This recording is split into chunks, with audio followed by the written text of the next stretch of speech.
Hey folks, welcome back to Only the Best Fantasy Novels. My name is Rabin, and today I want to talk about The Lost Metal, the very last Mistborn era 2 novel, the last of the Mistborn novels in general, at least as of this point, seventh in the series. Um, but yeah, anyway, for me this book was actually, I think at this point, pretty formulaic Sanderson, and it does a pretty good job of wrapping up era 2, but it also lays the seeds for not just future stories within the Cosmere, but it also lays some groundwork for what's going to happen in the era 3 of Mistborn.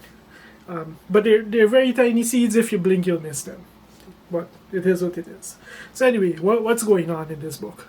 So in The Lost Metal, it picks up 6 years after the events of Bands of Mourning, and Wax is a completely different person. He's hung up his guns. He's embraced his role as a senator, trying to do the most good with the power that he has in his hereditary role. And he's a father. He's now a father. Wayne is a constable, an official constable, I should say, with the teamed up with Marassi, and the two of them together they're continuing to investigate the set and their and the influence of this mysterious god Trell. And then so things are just kind of moving along at their own pace. But then they find out that the set has entered its endgame. And there's the world's first ever weapon of mass destruction that was invented, and it's pointed straight at Elendil. So Elendil is now on a ticking clock. And obviously for everything to wrap up, Wax is going to have to come out of retirement. So that's kind of where we are with The Lost Metal. It starts off with a pretty massive threat right off the bat, and things just keep escalating and getting more intense from there. Like, as is typical for a Sanderson climax, like, we all know how those goes at this point. So I'll leave that. I'll leave that. Nothing needs to be said there. For me, this book was equal parts spectacular and frustrating the first time around. The first time that I read it. This is actually my second reread.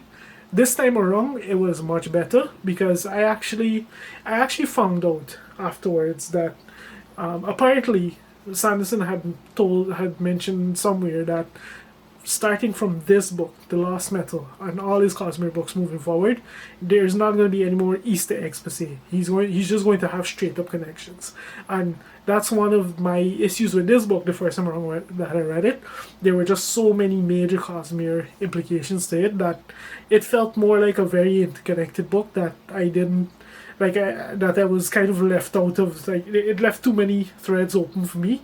Like, it was kind of frustrating to read it the first time around.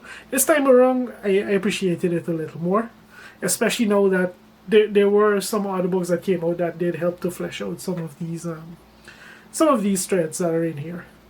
But then, and I did a reread of other books that did allow me to pick up some of the threads also along the way and identify things a bit easier. But anyway, specifically about The Lost Metal now. For me, the big thing about this book was just kind of maturity. At this point, it's been quite a while since we were first introduced to these characters in terms of in world time, and we've seen, like, by this point, when we think back on the characters that we initially met to now, they're massively different people. When we first met Wax, for example, he was shoot 'em up cowboy essentially. His specialty he found gratification in serving justice on a very small scale, basically for the dopamine hit.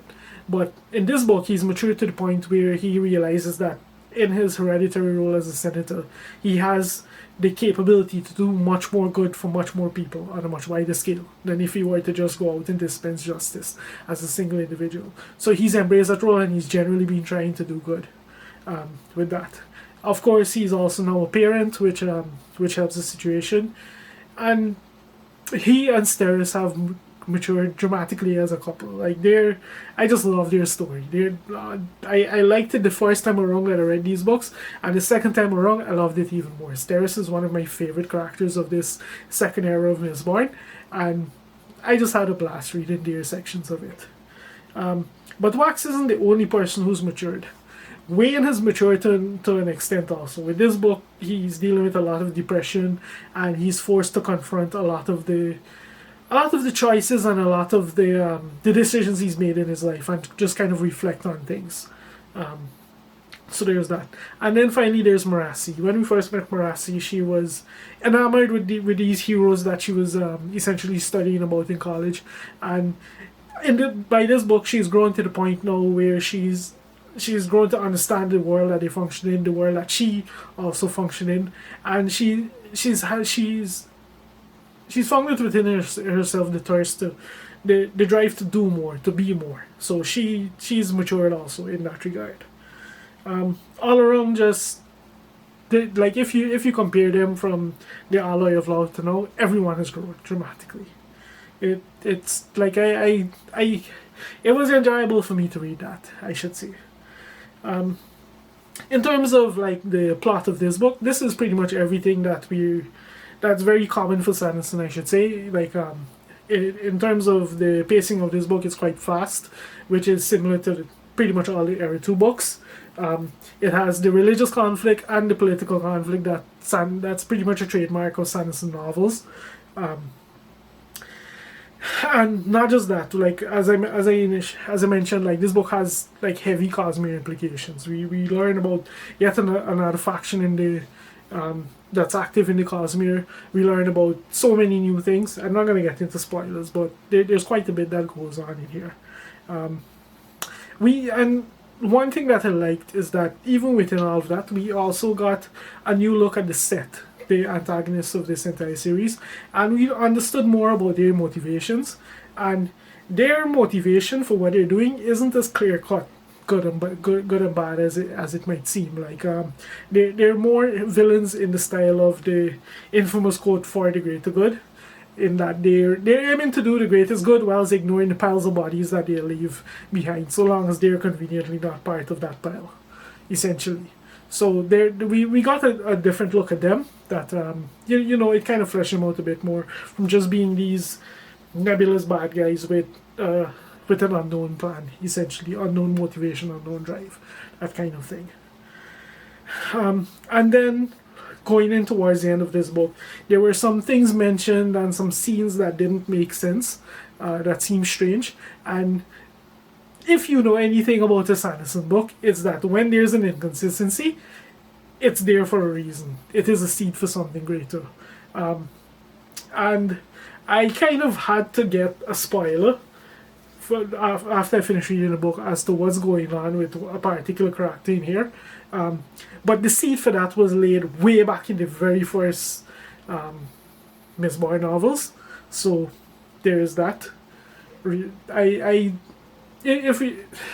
I'll leave that to be unfolded for those who don't who didn't follow quite what's going on there. But a particular name is mentioned, and there is some interesting things going on there. Yeah, like I'm probably pissing people off with that particular, but it is what it is. That's just something I noticed. What else did I want to talk about?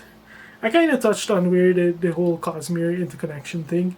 Like I said, the first time around, I found it very frustrating because I felt like, you know, there was these things going on that I wasn't familiar with, and I was only getting a portion of the story. This time around, like I found out long after that apparently Sanderson did forewarn that moving forward these books will have heavy connections. So I'm not even gonna try.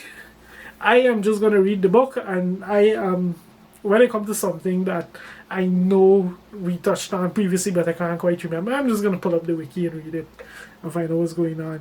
I'm not gonna try. But apparently we're at the point now where you need a reference to read a Sanderson book. It is what it is. But yeah, all in all, if I had to sum up my feelings on The Lost Metal, I think it's a fairly solid book. That for me it was kind of hard not to enjoy. I don't know if it's because these books are just stronger on a reread, because like I mentioned, this is a reread for me. I don't know if it's just that these books are strong on a reread where you would more likely take your time and just kind of parse through everything that you're reading, or you have like the benefit of reflection to kind of shed light on some of the things. I don't know if it's because of that, but for me, I think I enjoyed this quite a bit more than the first time I read it. I don't know if it's that, or I'm just looking at Sanderson with rose-tinted glasses at this point. I don't think I am, because I am very critical of some of the guy's flaws. Like I think I'm not gonna get into that. This is gonna drag out too long. But yeah, like I think overall, I like this book, and I liked Era 2 overall. Like it's not like the greatest Sanderson stuff out there, but it's far from the worst. Yeah, that's pretty much all I have to say about The Lost Metal. If you've made it this far into the video, thank you very much for watching, and I'll see you next time.